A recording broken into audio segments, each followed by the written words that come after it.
Hello, and welcome to another Rouge unit of the week.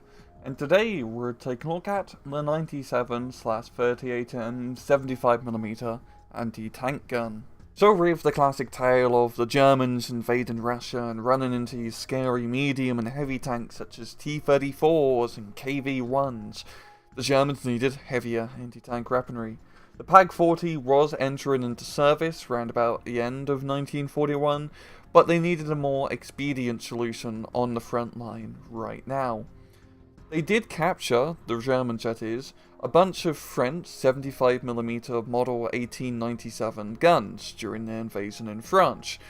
These guns weren't great in the anti-tank role, and with its rather old-school carriage, it wasn't a great gun to lug about either. However, it was a gun, and so they decided to modernize it, so to speak. They essentially just took the barrel from the model of 1897 and mounted it onto a PaK-38 carriage and mounted a large muzzle brake on the front, and this would be known as the 97/38 PaK 75mm. Even though the armor penetration shells had poor armor penetration characteristics, they did develop a heat shell for it which performed a bit better. It wasn't a great anti-tank gun by any sense, especially compared to the PaK-40, but it was a stopgap solution. They would end up developing over 2,000 of these guns, most of them in 1942, a few more in 1943, and then they stopped production. However, a lot of these guns would end up being supplied to the minor Axis allies, such as the Finns, the Romanians, the Hungarians, and the Italians as well, who desperately needed anti-tank guns a bit more than the Germans. In-game, the 97/38M 75mm is a 30-point anti-tank gun available to the Hungarian 12th Tartalyk Division, 1st Cavalry Division, the Finnish Rauma-Rapana Division, and the Romanian 4th Munti Division, and it has a single weapon. The weapon, unsurprisingly, is the PaK 97/38, with 3 different ammunition types. You have 25 heat shells, 25 AP shells, and 13 high explosive shells. The heat shells are definitely the more heavy-hitting anti-tank weaponry, as regular AP shells are frankly not very good.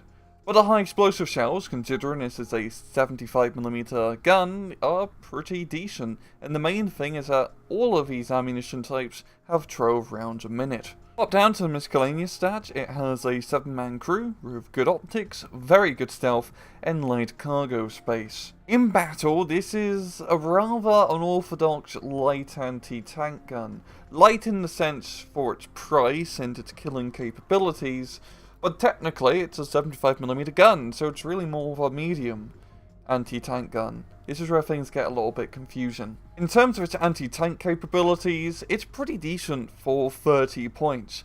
The AP shells are quite bad, so they're slightly more accurate compared to the heat shells. But the heat shells are very interesting. Because they are heat, it means that you don't lose penetration at long range, so you are doing 90mm of penetration at 1.5 kilometers, which is a rather respectable range. And if we compare this to the classic Russian 45mm anti-tank gun, you actually have more penetration while still having the same rate of fire on a larger caliber gun, which is not bad at all. But also, like I said, it's a 75mm gun, so you have 75mm high explosive shells, which means this is a very good support weapon for just 30 points. A high rate of fire and a decent high explosive damage and splash allows you to do a pretty good job of stopping infantry pushes over open fields. You can kind of use it as a makeshift IG-18 while still having pretty good anti-tank capabilities. All of this comes at a rather big downside, is that the gun is pretty inaccurate.